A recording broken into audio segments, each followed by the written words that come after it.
We all know Super Mario Bros. It's a pretty iconic franchise. I mean, heck, it saved the entire video game industry. Everyone and their grandma has played a copy of Super Mario Bros., whether it's on the NES, the SNES, the Game Boy, or heck, even the retro classic game console portable mini handheld 8-bit game player with classic game. What is this? Stop ordering off TV. Anyway, I'm pretty sure everyone owns, or at least had, a copy of Super Mario Bros. I mean, I don't even have an NES, and I have a copy of Mario Bros. And Duck Hunt for a coaster. Apparently, about 42 million copies of Mario Bros. Sold. So yeah, this game was pretty popular. So today, I'm going to be reviewing the game in a retrospective. So sit back, relax, and enjoy this video.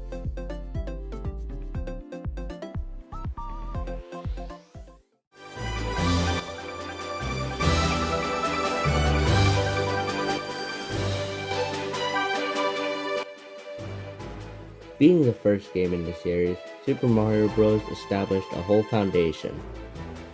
There are 8 whopping worlds in this entire game, and each one has 4 levels. Your quest is to save Princess Peach, who's in the final castle. Your nemesis is Bowser, who kidnapped Princess Peach and put all the Toads into blocks. Throughout your adventure, you'll rescue the Toads in the castles.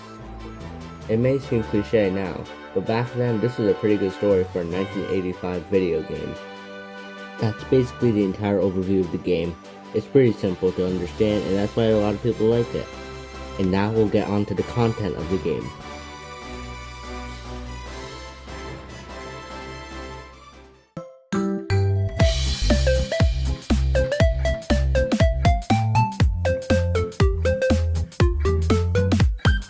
This game does have a lot of content for an NES game. It has 8 worlds with 4 levels. That's a total of 32 levels, and each level is full with enemies, secrets, and coins.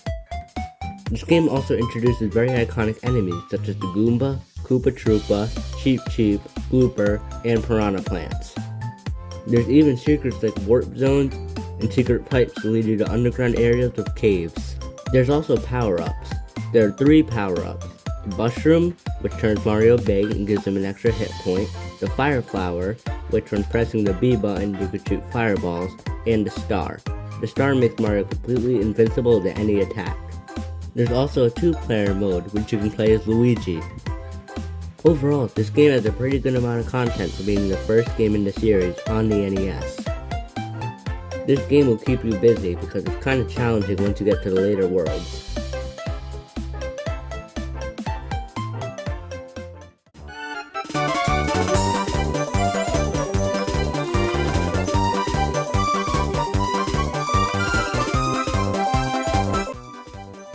The gameplay can take a while to get used to. That might be because we've been spoiled with the newer games, but I just really think the controls aren't that good. Precise jumps can be a chore sometimes, and that's not really the way you want to play the game. I found it very difficult to make some tight jumps, and I felt like Mario was a bit too slippery. It just feels like kind of clunky for some reason. I just don't know, it just feels really clunky. And sometimes when you break bricks, you just move to a weird angle. It's like really weird. And also, building up speed is kind of awkward because you kind of lose all of it sometimes when you're in the air after you land.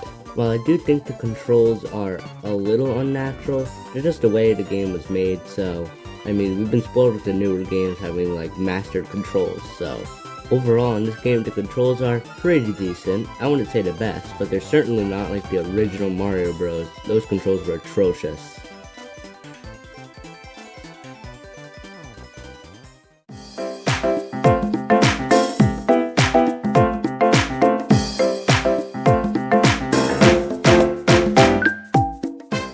The final verdict is that Super Mario Bros. Was a very revolutionary game. It set the stones for the future Mario games, and without this game, none of them would exist. The jump from Mario Bros. To Super Mario Bros. Was humongous. So, is this game a smash hit, or do we have to trash it? Well, this game is certified to be a smash hit. I've really enjoyed going back to this game. It's been a hot minute since I played this game. And well, for the next retrospective, we'll be taking a look at one of my favorite Mario games. I won't be saying what one that is, I'm sure if you're a long-term fan of me, you'll know what one that is. And with that, thank you guys so much for making it to the end, and I'll see you guys in the next one.